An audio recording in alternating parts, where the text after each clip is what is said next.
A bunch of states are basically canceling the federal unemployment benefit for their state because they believe it hinders the ability to hire people back as the economy reemerges from the COVID pandemic. Do you understand that logic, and what's your view of that? Well, one, I'd like to state the way we do unemployment, the governors have the right to make those calls. But I'd also like to point out the jobs report we saw last week.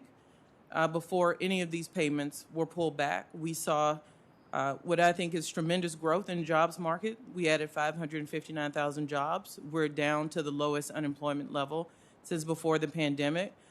So we will see the results of what those governors have done. But we're also seeing a big return of the economy before that $300 was pulled. Their belief is that the enhanced unemployment benefit is deterring people from re-entering into the workforce. There's a lot of jobs out there that are unfilled and will never be filled until you change the benefit structure.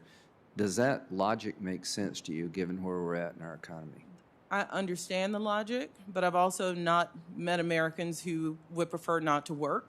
There's a dignity to work in this country that most Americans Well, I got have. a lot of people in my family that ain't working because they're getting, I'll show you some in my family.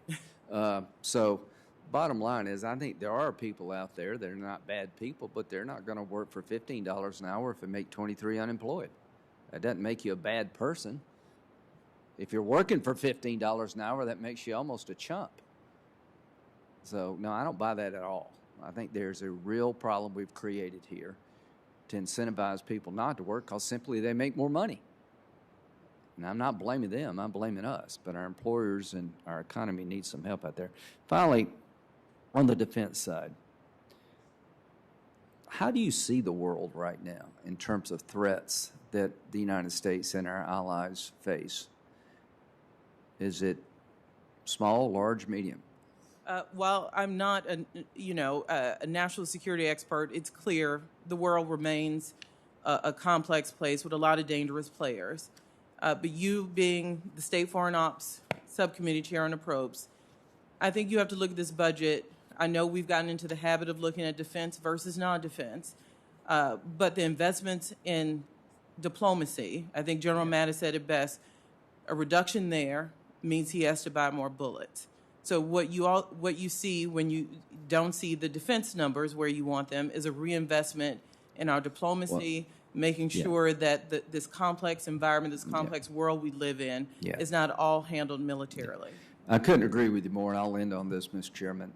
The President's budget, I think, ups the Foreign Ops Subcommittee, I think, to $62 billion.